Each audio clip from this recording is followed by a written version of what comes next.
সুউচ্চতা দান করবেন, অসুস্থতা থেকে দূরে রাখবেন, আল্লাহর অশেষ দয়া ও রহম তাকে দান করে দিবেন। সুবহানাল্লাহ। বৃহস্পতিবার রাত এটি গুরুত্বপূর্ণ রাত। এই রাত সপ্তাহে একদিন আসে।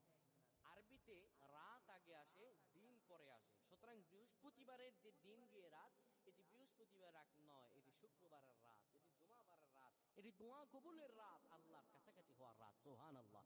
এই বৃহস্পতিবার রাত আল্লাহ তাআলা বান্দার দোয়া কবুল করেন।